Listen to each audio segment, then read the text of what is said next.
हिंदी साहित्य के कालजयी रचनाकार। इस श्रृंखला के अंतर्गत हम विभिन्न कालजयी रचनाकार और उनकी कालजयी रचनाओं पर चर्चा कर रहे हैं।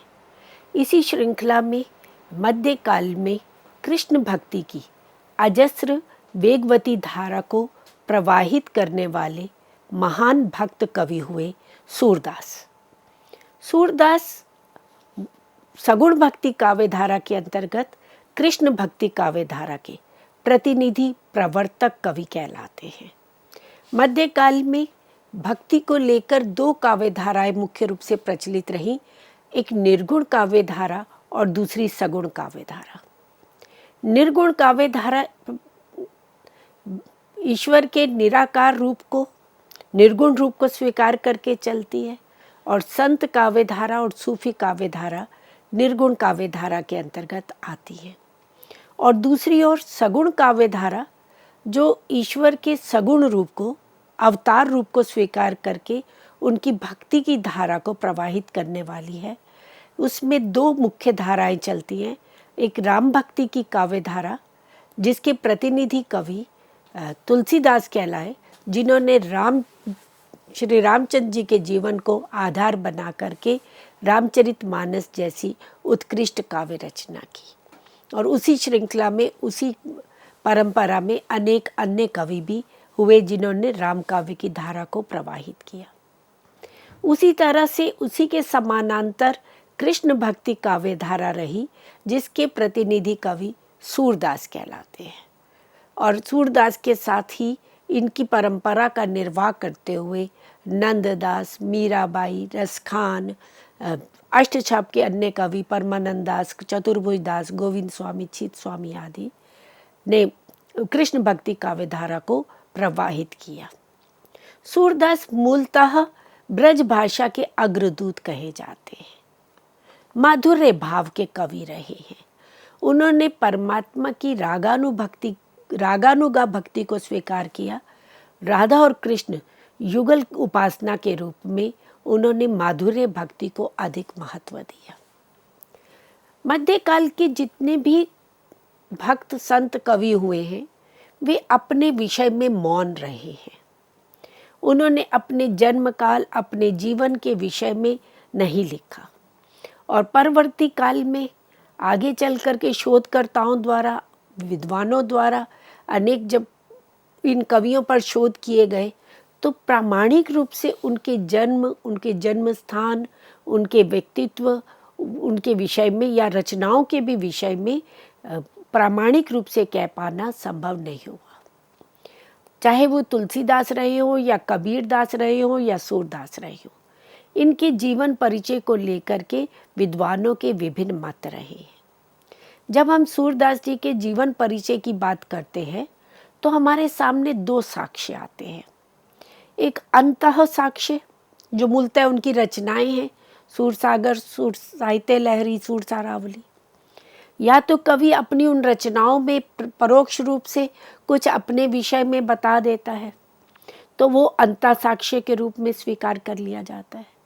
और बहिसाक्ष्य के रूप में समकालीन अन्य कवियों द्वारा या परवर्ती काल में अन्य कवियों, आलोचकों द्वारा जो इतिहास से लेकर अनेक साक्ष्य प्रस्तुत किए गए, तो उनके आधार पर इन कवियों के जीवन परिचय के विषय में जानने का प्रयास किया जाता है।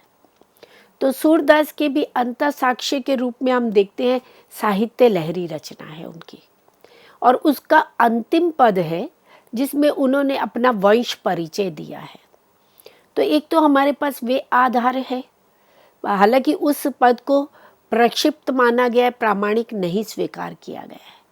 और बहिसाक्ष्य के रूप में हमारे पास नाभादास कृत भक्तमाल है, गोकुलनाथ कृत 84 वैष्णवन की वार्ता है, यदुनाथ कृत वल्लभ दिग्विजय रचना है, और पुष्टि मार्ग में प्रचलित जो विभिन्न अनुश्रुतियाँ रही, जिनमें सूरदास जी के विषय में अनेक किंवदंतियाँ, अनेक कथाएं, अनेक चमत्कार प्रचलित है, वो उनसे हम इनके जीवन के विषय में, इनके व्यक्तित्व के विषय में जान पाते हैं। हालांकि पुष्टि मार्ग में प्रचलित जो अनुश्रुतियाँ हैं उनको हम अप्रामाणिक नहीं कह सकते, परंतु एक संप्रदाय विशेष का होने के कारण और अपने गुरु विशेष के प्रति श्रद्धा भाव होने के कारण अनेक चमत्कार जुड़ गए हैं, जिसको हम शोध की दृष्टि से या साहित्यिक दृष्टि से पूर्णतया स्वीकार नहीं कर सकते। तो हमारे पास जो 22 साक्ष्य के रूप में रचनाएं हैं, उनके आधार पर हम देखते हैं तो इनका जन्म काल 1478 ईस्वी सन स्वीकार किया जाता है। सारस्वत ब्राह्मण परिवार में इनका जन्म हुआ था। और जन्म स्थान को लेकर के भी दो मत प्रचलित है। कुछ विद्वान ये मानते हैं कि दिल्ली के निकट ब्रज मार्ग पर सीही नामक गांव के अत्यंत निर्धन सारस्वत ब्राह्मण परिवार में इनका जन्म हुआ। तो अधिकांशतः विद्वानों का यही मत है कि सीही नामक गांव में ही इनका जन्म हुआ था। परंतु कुछ विद्वानों का एक ये भी मत है कि मथुरा और आगरा के मध्य स्थित रुणकता नामक गांव में इनका जन्म हुआ था। यद्यपि अधिकांशतः विद्वान यही मानते हैं कि जन्म तो सीही नामक गांव में हुआ था, पर परवर्ती काल में बाल्यकाल में ही इन्होंने अपना घर त्याग दिया था और फिर रुणकता गांव में जाकर के रहने लग गए थे। आगरा और मथुरा के बीच में गऊ घाट में रहने लग गए थे। तो इसलिए विद्वानों में एक ये संदेह हुआ कि वे रुणकता नामक गांव में उत्पन्न हुए थे, पर अधिकांशतः विद्वानों का यही मत है कि वह सीही नामक गांव में एक निर्धन सारस्वत ब्राह्मण परिवार में उत्पन्न हुए थे।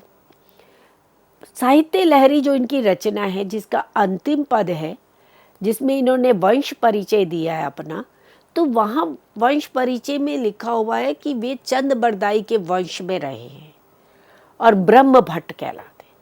पर अधिकांश विद्वान क्योंकि उस पद को ही अप्रामाणिक मानते हैं, प्रक्षिप्त मानते हैं, बाद में किसी के द्वारा जोड़ दिया गया है, तो इसलिए इनका सारस्वत ब्राह्मण परिवार में ही जन्म लेना स्वीकार अधिकांशतः विद्वानों द्वारा किया जाता है। और बाल्यकाल से ही उनका ध्यान गृहस्थी में नहीं था। वे छोटी सी आयु अल्प वय में ही अपना घर त्याग देते हैं और फिर आगरा और मथुरा के मध्य गऊ घाट पर जाकर के रहने लगते हैं। और उनमें सगुन विचार करने की प्रतिभा थी, तो अनेक लोग उनके पास सगुन विचार करने के लिए आते थे। तो और सूरदास जी के इस प्रतिभा से प्रभावित होते थे, आकर्षित होते थे और उन्हें स्वामी कहकर के संबोधित किया करते थे। उनके पास जन्मजात संगीत की प्रतिभा विद्यमान थी। उनका स्वर बड़ा मधुर था और मधुर स्वर में पदों का गान किया करते थे और वहीं बैठ कर के गऊ घाट पर भगवान की विनय के पद गाया करते थे। दैन्य भाव से युक्त होकर कहते थे, मौसम कौन कुटिल खल खामी, और कभी कहते थे मोसो पतित कौन, और हूँ पतितन सब कोटि को। इस तरह से वो अपने आप को पतित, अपने आप को सबसे अधिक दीनहीन कहते हुए दैन्य भाव के पदों को गाया करते थे। और वहीं गऊ घाट से ही एक बार पुष्टि मार्ग के प्रवर्तक वल्लभाचार्य जी जा रहे थे, जो उस समय भक्ति के क्षेत्र में बहुत अधिक प्रतिष्ठित थे। और वे इनका पद सुनते, हूँ पतितन को सब, हूँ सब पतितन कोटि को, तो वे पद सुनते हैं तो वो कहते हैं, सूर वह के काहे को घिघियात हो, कि तुम तो सूर हो, सूर्य हो, शूरवीर हो, और इस तरह से घिघिया क्यों रहे हो। कछु प्रभु लीला वर्णन करी, कि कुछ भगवान की, कृष्ण की लीलाओं का वर्णन करो। अब यहाँ विद्वानों का एक अनुश्रुति ये आती है कि सूरदास जो है वल्लभाचार्य जी से कहते हैं कि मैं तो प्रभु की लीलाओं के विषय में नहीं जानता कुछ भी, मैं तो यही जानता हूँ जो मेरे मन के भाव होते हैं उनको आत्मनिवेदन के रूप में प्रस्तुत कर देता हूँ। तब वल्लभाचार्य जी 3 दिन तक उन्हें श्रीमद् भागवत पुराण का और पुरुषोत्तम सहस्त्र नाम का उपदेश देते हैं। और केवल सूरदास जी को ही नहीं, उनके साथ जो उनके शिष्य थे उनको भी वे उपदेश देते हैं। और श्री वल्लभाचार्य के संसर्ग से ही सूरदास में महात्म्य ज्ञान पूर्वक प्रेमा भक्ति पूर्ण रूप से सिद्ध हो जाती है। और फिर वे भागवत पुराण के आधार पर श्री कृष्ण लीला का गुणगान करते हैं, कृष्ण की लीलाओं का गान करते हैं। स्वर तो मधुर था ही, और जैसे ही वो पद गाया करते थे तो उनके पदों को सुन करके लोग वहीं टिक जाते थे, रुक जाते थे, कितने ही उनके शिष्यत्व को स्वीकार कर लेते थे। और सूरदास जी ने वल्लभाचार्य जी को अपने गुरु के रूप में स्वीकार किया, और वल्लभाचार्य जी का जो पुष्टि मार्ग था वह उसमें दीक्षित करते हैं। तो इस तरह से संप्रदाय में पुष्टि मार्ग में दीक्षित होकर के वे भगवान कृष्ण की लीलाओं का वर्णन करते हैं। अगर हम सूरदास जी के व्यक्तित्व की बात करें तो जन्मांध थे। हालांकि इस विषय में भी दो मत है। कुछ ये मानते हैं कि नहीं, वे जन्म से ही नेत्रहीन थे, और कुछ विद्वान ये मानते हैं, कुछ अनुश्रुतियाँ ये भी कहती हैं कि जन्म से वे अंधे नहीं थे, कुछ समय के पश्चात वे नेत्रहीन हो गए थे।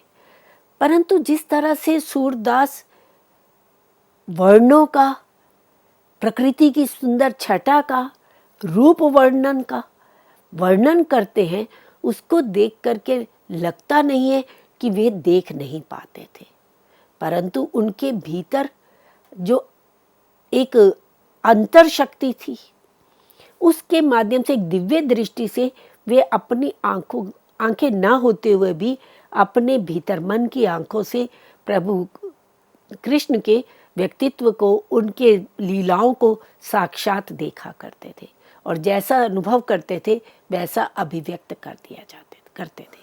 जन्मजात प्रतिभा संपन्न कवि थे, गायन में प्रवीण तो थे ही, और कोई विधिवत औपचारिक शिक्षा प्राप्त नहीं की थी, बहुश्रुत थे, भजन कीर्तन किया करते थे और भजन कीर्तन सुना करते थे, शास्त्रों को सुना करते थे, और सुन करके जो उन्होंने अपनी प्रतिभा से, अपने अनुभव से जाना, उसे अपनी वाणी से अभिव्यक्त कर दिया। विवेकशील एवं चिंतनशील रहे, किसी भी बात को अंधविश्वास के रूप में स्वीकार नहीं किया, अपनी विवेक बुद्धि से जांच परख करके उस पर चिंतन मनन करते हुए स्वीकार करते हैं। बड़े ही सरल और निष्पाप हृदय के भक्त कवि थे। उनके मन इतना निश्चल था, इतना सरल था, एक सहज स्वाभाविकता थी कि जो भी उनके संपर्क में आता था वह उनके इस स्वभाव से अभिभूत हो जाता था। सहज संवेदनशील थे, और ये संवेदना उनके पदों में हमें साक्षात दिखाई देती है। प्रेम प्रवण माधुर्यपूर्ण कवि रहे। बाल कृष्ण की भी उन लीलाओं में ही इनका मन अधिक रमा है जहाँ इन्हें अपनी संवेदना, अपनी प्रेम भावना को, अपनी भाव संकुलता को अभिव्यक्त करने का अवसर मिला है। तो इस तरह से उनका व्यक्तित्व जो है वो सरल विश्वासी व्यक्तित्व से युक्त रहा है, स्नेह कातर और आत्म बलिदान की भावना से अनुप्राणित रहे हैं। कहीं भी अहंकार का भाव, अभिमान का भाव उनमें नहीं है। वे सर्वत्र स्वयं को समर्पित करने के लिए तत्पर रहे हैं। उनके विनय के पद देख लीजिए, सभी में आत्मनिवेदन, आत्म बलिदान का भाव दिखाई देता है। उनकी रचनाओं में हमें वाग विदग्धता और वचन चातुरी दिखाई देती है। सूर गोपियों का जब उद्धव के साथ संवाद दिखाते हैं, वहाँ उनकी वाग विदग्धता दिखाई देती है। माखन चोरी जब बाल कृष्ण करते हैं और माता यशोदा उनको पूछती है और कृष्ण किस तरह से बहाने बनाते हैं, वहाँ उनकी वाग विदग्धता, उनकी वचन चातुरी दिखाई देती है। इस तरह से वे कृष्ण की बाल लीलाओं का, और मथुरा चले के जाने के बाद गोपियों के जो संवाद है उनमें उनकी वाग विदग्धता और वचन चातुरी को हम देख पाते हैं। पूर्णतया राधा कृष्ण के युगल चिंतन में वे निमग्न रहे हैं और उसी भावधारा से संपन्न कवि रहे हैं। पूरा उनका सूर सागर राधा कृष्ण के युगल चिंतन में, उनकी लीला विहार में ही युक्त दिखाई देता है। सूरदास जी के गोलोकवास की बात करें तो वल्लभाचार्य जी के संपर्क में जब ये आते हैं, जब उनसे पुष्टि मार्ग में दीक्षा प्राप्त करते हैं और उनके गोलोकवास कर लेने के बाद उनके पुत्र विट्ठल नाथ जी के संपर्क में ये आते हैं और विट्ठल नाथ जी के 4 शिष्य और वल्लभाचार्य जी के 4 शिष्य, इन 8 शिष्यों को विट्ठल नाथ जी अष्टछाप की संज्ञा देते हैं। और फिर जो श्रीनाथ गोवर्धन पर्वत पर जहाँ श्रीनाथ जी का मंदिर है, वहाँ इन अष्टछाप के 8 कवियों को भजन कीर्तन का दायित्व दिया जाता है। सूरदास, परमानंद दास, नंददास, चतुर्भुज दास, छीत स्वामी, गोविंद स्वामी, कृष्णदास आदि, जो ये 8 कवि रहे, 4 वल्लभाचार्य जी के और 4 विट्ठल नाथ जी के, तो ये 8 ही कृष्ण भक्त कवि प्रातः काल से लेकर, ब्रह्म मुहूर्त से लेकर, मंगल आरती से लेकर के और रात्रि शयन तक के जो अष्टयाम लीला होती है, वहाँ पर भजन कीर्तन किया करते थे, स्वरचित पद गाया करते थे और वहाँ पर कीर्तन किया करते थे। तो सूरदास जी लगभग 11 वर्ष तक श्रीनाथ जी के मंदिर में भगवान की सेवा में रत रहे और वहीं पास ही परासौली गांव था जहां वे वास करते रहे। और अंत के जब 3 दिन रह गए, जब उन्हें स्वयं आभास हो गया था कि अब उनका अंतिम समय आ गया है, तो वह घाट पर ही, परासौली गांव के घाट पर ही जाकर रुक जाते हैं। वल्लभाचार्य के जो पुत्र विट्ठल नाथ जी थे, वे देखते हैं कि सूरदास जी आरती में, मंगल आरती में नहीं उपस्थित हैं, तो वह समझ जाते हैं कि अब उनका अंतिम समय पास आ गया है। और अंतिम समय के विट्ठल नाथ जी सभी अष्टछाप के कवियों को लेकर के उनके पास जाते हैं और वहाँ फिर सूरदास जी 2 पदों का गान करते हैं। एक पद में वे कहते हैं, बलि बलि हूँ कुमारी राधिका, नंद सुवन जासो रति मानी। और फिर दूसरा पद गाते हैं, खंजन नयन रूप रस माते। और ये गाते हुए 1583 ईस्वी में वैकुंठ धाम को प्रस्थान कर जाते हैं। और तभी विट्ठल नाथ जी अपने शिष्यों से कहते हैं, पुष्टि मार्ग को जहाज जाते हैं, जो कछु लेना होई सो ले। वे सूरदास जी को पुष्टि मार्ग का जहाज कह करके संबोधित करते हैं कि पुष्टि मार्ग का जहाज अब वैकुंठ धाम को जा रहा है, तुम्हें जो कुछ शिक्षा प्राप्त करनी है, जो उनसे अंतिम संदेश प्राप्त करना है, वे प्राप्त कर लो। तो इस तरह से सूरदास जी का संपूर्ण जीवन भले ही निर्धनता में व्यतीत हुआ, परंतु पूर्णतया भक्ति भाव से अनुप्राणित रहा। भगवान कृष्ण की लीलाओं में ही उनका मन पूरी तरह से रमा रहा। तो ये तो मित्रों अभी हमने बात की उनके व्यक्तित्व को लेकर। अब हम बात करते हैं सूरदास जी की रचनाओं को लेकर के, क्योंकि उस समय कुछ प्रकाशन की सुविधा नहीं थी। हस्तलिखित रूप में भी बाद में ही संकलित किया गया। सूरदास स्वयं तो वाचिक परंपरा से पदों को गा दिया करते थे और बाद में उनके पदों को उस समय तो कंठस्थ कर लिया गया और बाद में हस्तलिखित रूप प्रदान किया गया। तो हस्तलिखित प्रतियां विभिन्न स्थानों पर उपलब्ध हुई। श्रीनाथ जी के मंदिर में भी उपलब्ध हुई, राजस्थान में भी उपलब्ध हुई। तो जहाँ जहाँ वो प्रतियां उपलब्ध हुई उनका फिर संकलन किया गया, जिसके कारण इनकी प्रामाणिकता संदिग्ध हो गई। सूरदास जी की वाणियों का एक संकलन डॉक्टर दीनदयाल गुप्त जी ने भी किया और उनके अनुसार इनके द्वारा रचित 25 रचनाएं हैं, परंतु उपलब्ध नहीं है ये 25 रचनाएं। उपलब्ध और जो प्रकाशित रचनाएं हैं वे है सूरसागर, सूरसारावली, साहित्य लहरी, सूर पचीसी, सूर रामायण, सूर साठी और राधा रस केली। इनमें से भी सूरसागर, सूरसारावली और साहित्य लहरी, ये 3 ही प्रमुख मानी जाती हैं और इन 3 को ही प्रामाणिक स्वीकार किया जाता है। अन्य रचनाएं जो हैं, सूर पचीसी देखे या सूर रामायण, सूर साठी आदि, इनकी प्रामाणिकता संदिग्ध है। ये भी माना जाता है कि कोई और सूरदास नाम के कवि रहे या सूर स्वामी नाम से रहे, जिन्होंने उनके नाम से रचना पद लिखे और वो प्रकाशित हो गए।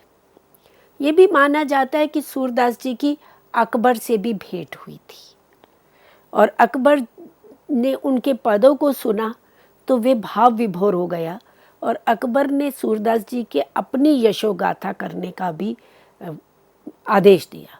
पर सूरदास जी ने कहा कि जो हरि यश में लीन हो चुका हो, जो हरि यश जिह्वा, जिसकी जिह्वा हरि यश का वर्णन कर चुकी हो, वो किसी और का यश कैसे प्रस्तुत कर सकती है। और ना उन्हें किसी प्रकार की किसी धन का लोभ था, ना किसी पदवी का लोभ था। पूर्णतया निस्वार्थ भाव से भक्त हृदय लेकर के वे पदों की रचना किया करते थे और भजन कीर्तन के रूप में उन्होंने जो पदों की रचना की वही फिर सूरसागर में संकलित हो गई। और जब अकबर जी ने अपने दरबार में बुलाया और ये कहा कि आकर के अब मेरा यशोगान करो, और सूरदास जी ने उनके दरबार में जाने के लिए भी अस्वीकार कर दिया, तो अनेक उस समय जो कवि थे वो सूरदास जी के नाम से पद लिख करके दरबार में भेजा करते थे और फिर उनकी परीक्षा ली जाती थी तो पता चलता था कि ये सूरदास द्वारा रचित नहीं है। तो इस तरह से सूरदास के स्वयं रचित जो पद है वे कितने, ये निश्चित रूप से कह पाना असंभव है। सूरदास का जो सबसे मुख्य ग्रंथ है सूरसागर, वे पूरी कृष्ण भक्ति काव्य धारा का गौरव ग्रंथ कहलाता है। कृष्ण भक्ति काव्य में उसे सुमेरु कहा जाता है। ब्रज भाषा की समस्त माधुरी से युक्त ये रचना है। ब्रज भाषा को लोक भाषा के स्तर से उठाकर साहित्यिक भाषा का स्तर प्रदान करने का मुख्य कार्य सूरदास जी के द्वारा किया गया। इनके साथ तुलसीदास इनसे पूर्व हुए, जिन्होंने राम भक्ति काव्य धारा का प्रतिनिधित्व किया। उन्होंने रामचरितमानस की रचना अवधी भाषा में की और सूरदास ने कृष्ण की लीलाओं का गान ब्रज भाषा में किया। इसके पीछे एक मुख्य कारण तो ये भी है कि तुलसीदास जो है मानस की रचना अवधी में करते हैं, क्योंकि राम का जन्म अवध प्रदेश में हुआ और अवधी में रचना करने से पूरी राम काव्य को प्रस्तुत करना आसान भी था और उधर लोकप्रियता भी अधिक होती। और स्वयं तुलसीदास जो है वो काशी में रह कर के रचना कर रहे थे, चित्रकूट के घाट पर जाकर के रचना की है। और सूरदास ब्रज प्रदेश में रहे, अधिकांशतः मथुरा में, परासोली गांव गोवर्धन पर्वत के समीप रहे और जहाँ की लोक भाषा बोली जो थी वो ब्रज थी। तो इन्होंने जो उस समय की लोक भाषा थी उसको स्वीकार किया। ब्रज भाषा की सुकुमारता, सुकुमोलता, उसका जो माधुर्य, उसकी जो सरसता है वो कृष्ण जी की लीलाओं को प्रस्तुत करने के अनुकूल थी। तो इसलिए इन्होंने ब्रज भाषा को अपनाया और फिर सूरदास जी ने जिस ब्रज भाषा को लोक भाषा से उठा करके साहित्यिक भाषा का दर्जा प्रदान किया, वे ब्रज भाषा 500 साल तक साहित्य साम्राज्ञी के पद पर रही। भक्ति काल में तो रही ब्रज भाषा, आगे चल कर के रीति काल में भी सब जितने रीति कवि हुए सबने ब्रज भाषा में काव्य रचना की। यहाँ तक कि आधुनिक काल में भी, प्रारंभ में भारतेंदु युग में भी हम देखते हैं गद्य के क्षेत्र में खड़ी बोली को, हिंदी को अपनाया गया, पर पद्य के क्षेत्र में, कविता के क्षेत्र में ब्रज का लालित्य देखते हुए ब्रज भाषा को ही साहित्य की भाषा, कविता की भाषा के रूप में स्वीकार किया गया। और आगे द्विवेदी युग में जब महावीर प्रसाद द्विवेदी आए तो उन्होंने सरस्वती पत्रिका का संपादन किया और तब उन्होंने कवियों को खड़ी बोली हिंदी में कविता करने के लिए प्रेरित किया, प्रोत्साहित किया। और जो ब्रज भाषा में रचित कविता आती थी उसे वे प्रकाशित सरस्वती पत्रिका में नहीं करते थे। तो धीरे धीरे कवि ब्रज भाषा से फिर खड़ी बोली हिंदी की ओर रचना करने के लिए प्रेरित हुए। महावीर प्रसाद द्विवेदी स्वयं उन रचनाओं को संशोधित किया करते थे, उनकी वाक्यगत अशुद्धियों को दूर करके, व्याकरणगत अशुद्धियों को दूर करके और फिर पत्रिका में प्रकाशित किया करते थे। परंतु 14वीं शताब्दी से लेकर 19वीं शताब्दी तक निरंतर ब्रज भाषा जो है वो साहित्य की भाषा बनी रही और इस ब्रज भाषा के अग्रदूत हम सूरदास जी को मानते हैं और उनका सूर सागर पूरा ब्रज भाषा में ही रचित है। अब हम सूर सागर के आधार की बात करें कि उसके उपजीव्य क्या रहा है, तो श्रीमद् भागवत पुराण उसका उपजीव्य ग्रंथ रहा है। जिस तरह से भागवत पुराण 12 स्कंदों में, 12 स्कंदों में है, उसी तरह से सूरदास जी ने भी 12 स्कंदों में सूर सागर की रचना की है। गेय मुक्तक काव्य है, गेय शैली है, संगीतात्मकता है और पदों में गाया गया है तो मुक्तक रूप में है। मुक्तक होते हुए भी सूर सागर में महाकाव्योचित औदात्य दिखाई देता है। जिस तरह का उदात्तता महाकाव्यों में दिखाई देती है वही उदात्तता हमें इस मुक्तक काव्य में भी दिखाई देती है। पदों का संगुम्फन इस तरह से किया गया है कि वो एक प्रबंधात्मकता को भी अपने बीच में समाये हुए है और स्वतंत्र रूप से प्रत्येक पद रहा है, मुक्तक रूप में भी है। तो मानते हैं कि 1.25 लाख पदों की रचना की सूर सागर की, 1.25 लाख पद में रहा है, परंतु इसे सहस्रावधि, 1000 से ऊपर तो पद रहे हैं, तो सहस्रावधि पदों की रचना होने के कारण इन्हें सूर सागर नाम दिया गया कि ये सागर है, इसीलिए सूर सागर कहा गया। और सूरदास जी के इस सूर सागर को कुछ विद्वान भागवत पुराण का अनुवाद मान लेते हैं, उसका भावानुवाद या छाया अनुवाद कह देते हैं। वास्तव में ये भागवत पुराण का अनुवाद नहीं है। सूरदास जी ने यद्यपि मूल कथा जो है, भगवान कृष्ण की लीलाएं जो भागवत पुराण में दी हुई हैं उनको आधार बनाया है, परंतु अपनी प्रतिभा से अनेक नवीन मौलिक उद्भावनाएं उसमें कर दी हैं और जिसके कारण उसे हम अनुवाद नहीं कह सकते। उसमें पर्याप्त मौलिकता है, चाहे बाल्यकाल की लीला हो, चाहे युगल लीला हो, चाहे रास लीला हो या भक्ति भाव से संपन्न विनय के पद हों, सभी में सूरदास जी की अपनी मौलिकता, अपनी मौलिक उद्भावना स्पष्ट दिखाई देती है।